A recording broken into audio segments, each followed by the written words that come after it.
네, 오늘 하나님의 말씀을 통하여서 저와 우리 모두에게 부어주시는 은혜가 풍성하게 경험되어지길 원합니다. 사순절 기간을 보내고 있습니다. 이제 얼마 남지 않고 또 이제 고난주간도 찾아오고 또한 부활주알도 찾아올 텐데요. 이 하루하루의 시간 속에 우리가 묵상하는 이 사순절의 말씀, 하나님께서 부어주시는 그 귀한 십자가의 은혜가 저와 우리 모두에게 경험되어지길 원합니다. 분명한 것은 이 사순절에 저와 우리 모두에게 던져주시는 예수 그리스도께서 허락해 주시는 말씀들이 그렇게 어떻게 보면 가볍지 않은 말씀입니다. 어찌 보면 1년에 통틀어서 사순절의 기간이 가장 어떻게 보면 그리스도인으로서 살아가는데 가장 중요한 절기가 아닌가라는 이야기를 이전에 했었는데요. 그 이유는 바로 예수 그리스도의 십자가의 길을 우리가 함께 묵상하는 시간이기 때문에 그렇습니다. 예수 그리스도의 십자가의 길은 자기 부인의 길입니다. 어찌 보면 정말 가고 싶지 않은 길인 것이죠. 왜냐하면 내 목숨을 내어놓는 길이기 때문에 그렇습니다. 누가 내 목숨을 내놓는 걸 좋아하겠습니까? 하나님의 아들이신 예수 그리스도조차도 자신의 어떤 그 길을 가실 것에 대해서 두려워하셨고 또한 땀이 피가 되기까지 기도하시면서 이 잔을 내게서 옮겨주실 수 있으면 옮겨주십시오라고 간청했던 것이죠. 그럼에도 불구하고 내가 이 잔을 받아야 한다는 그 하나님의 명령을 아시고 순종하며 그 길을 향해 나아가십니다. 분명한 것은 그리스도인으로서 살아간다는 것은, 제자로 살아간다는 것은 그 길을 따라가는 것인데, 그만큼 저와 우리 모두의 인간이 가지고 있는 욕망들을, 내 안에 있는 죄성들을 해결하기 위해서는 그 길을 피할 수가 없고, 또한 그 죄를 사하기 위해서 예수 그리스도를 바라보며 그 길을 따라갈 수밖에 없다는 것이죠. 아무리 힘들어도 죄를 가지고 있는 인간이기 때문에 그 길을 가는 것은 결코 쉽지 않습니다. 우리가 마가복음의 말씀에처럼 우리의 마음의 밭을 갈아엎어서 좋은 땅으로 만들기에는 바로 힘들어도 땀을 흘려도 또한 그 모든 잡초와 돌멩이와 가시덤불을 제거하는 시간이 있다 할지라도 저와 우리 모두가 그 길을 포기하지 않고 따라가는 저와 우리 모두가 되어지길 원합니다. 그래서 제자들 또한 예수 그리스도의 그런 복음 가운데에 이해하지 못하고 또한 두려워하고 떨고 있지 않습니까? 근데 오늘 말씀에 또 바리새인들이 등장해서 예수 그리스도께 질문합니다. 그런데 질문에는 두 가지 유형이 있습니다. 한 가지는 정말 진리를 알고 싶어서 너무나 궁금해서 배우고 싶은 마음에 겸손함으로 질문할 때가 있습니다. 그런 질문은 어떻게 보면 너무나 좋은 질문이죠.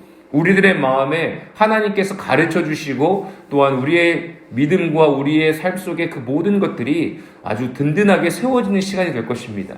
그런데 이미 답을 정해놓고 혹은 내 마음 가운데에 저 사람을 좀 골탕 먹여야겠다라는 마음을 가지고 질문을 하는 경우가 있습니다.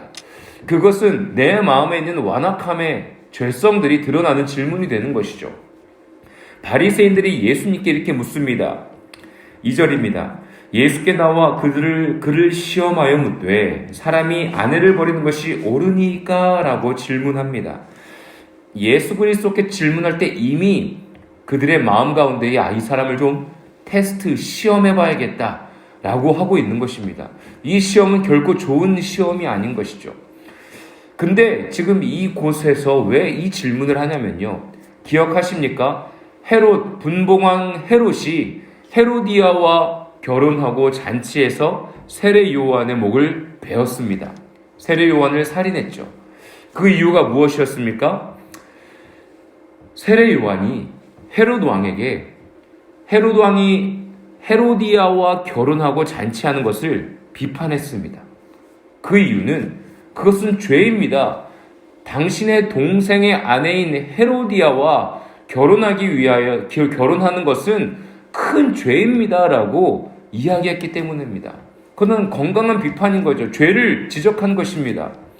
그때 그러면 헤로디아와 결혼하기 위해서 헤롯은 자기의 아내와 이혼을 했어야 했습니다.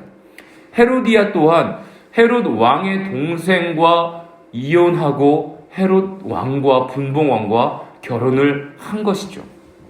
바리새인은요, 자신의 손에 어떻게 하면 피를 묻히지 않고 예수 그리스도를 잡을 수 있을까?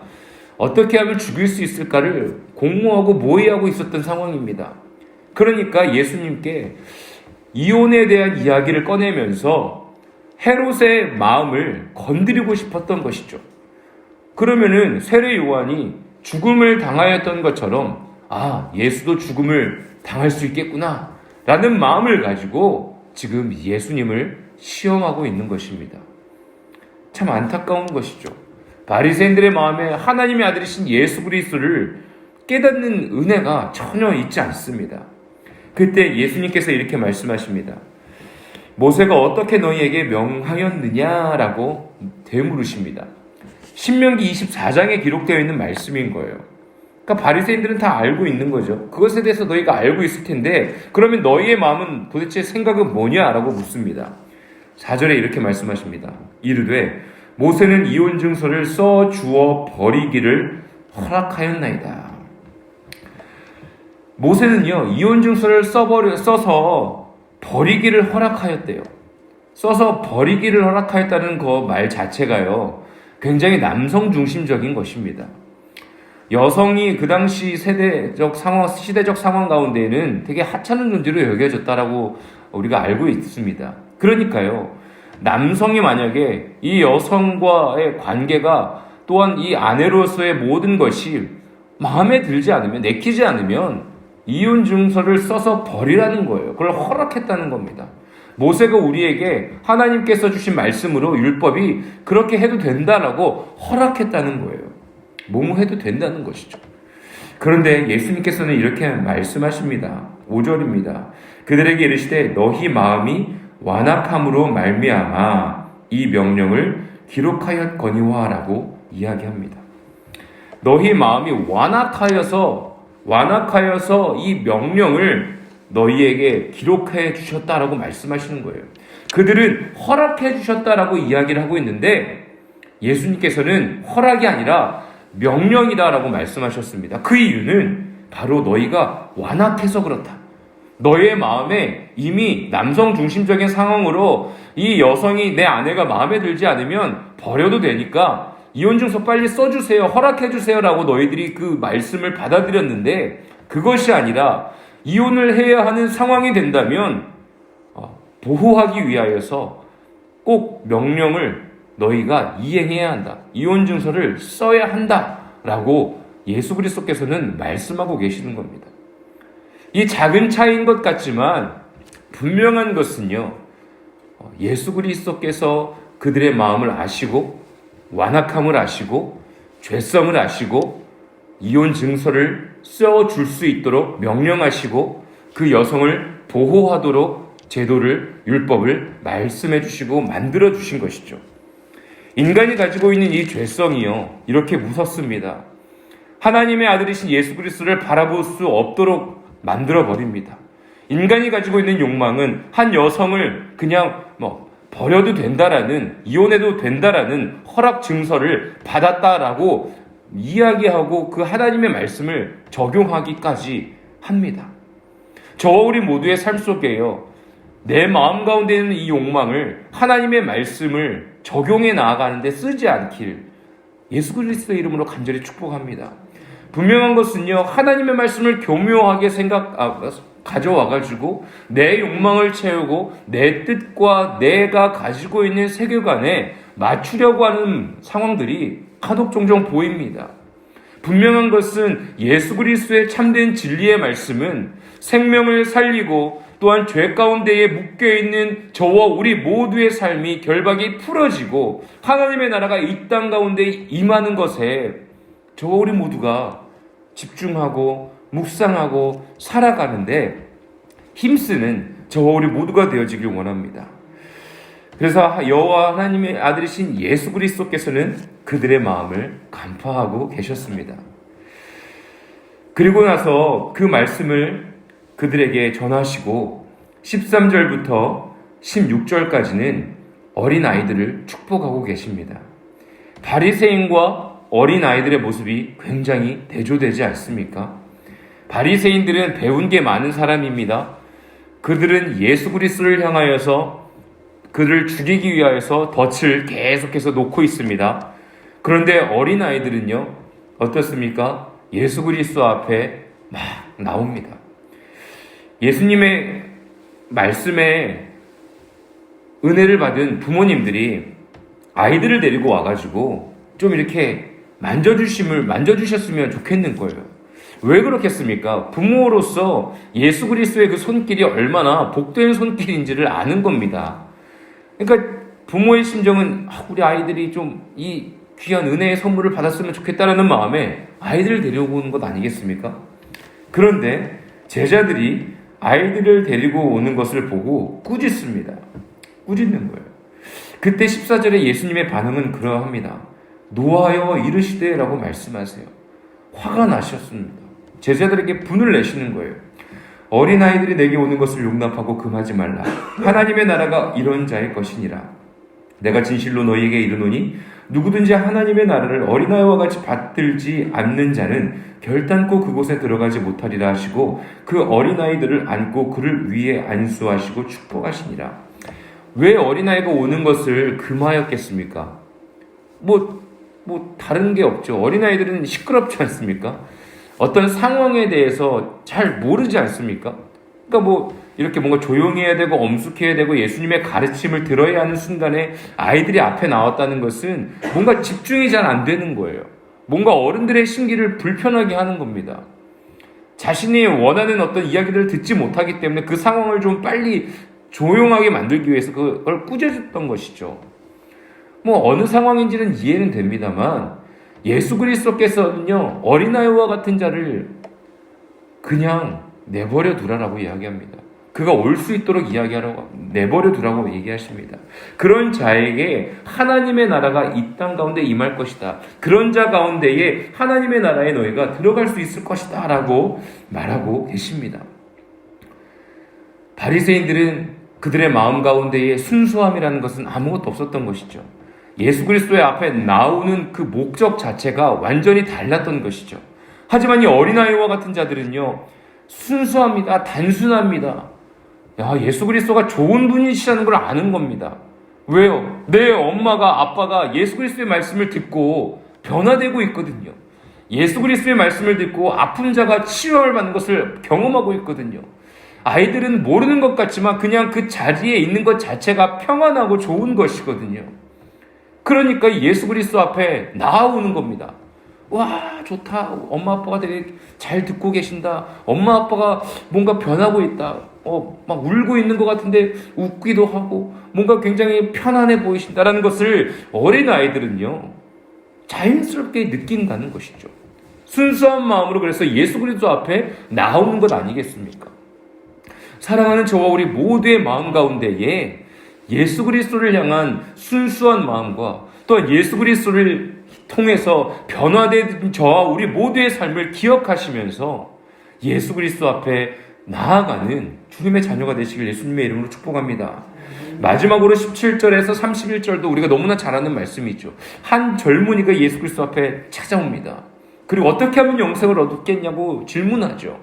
지금 바리새인과 어린아이와 이 젊은이가 청년이 예수 그리스도 앞에 나왔습니다. 이 청년은 아주 정말로 그 영원한 생명에 대한 이 말씀에 대해서 갈급함이 있었던 것이죠. 예수님께서 말씀하십니다. 이렇게 얘기하시죠. 너가 계명을 알고 있지 않니? 19절입니다. 살인하지 말라, 간음하지 말라, 도둑질하지 말라, 거짓 증언하지 말라, 속에 빼앗지 말라, 내 부모를 공경하라 하였느니라 라고 말씀하십니다. 그래서 그 청년이 이렇게 이야기합니다. 저는 그 모든 것을 어렸을 때부터 다 지켰습니다. 그리고서는 그에게 21절에 이렇게 말씀하시죠. 내게 아직도 한 가지 부족한 것이 있으니 가서 내게 있는 것을 다 팔아 가난한 자들에게 주라. 그러면 하늘의 보화가 내게 있으리라. 그리고 와서 나를 따르라 하시니 22절에 그 청년이 이렇게 대답합니다. 재물이 많은 고로 이 말씀으로 인하여 슬픈 기색을 띠고 근심하며 가니라.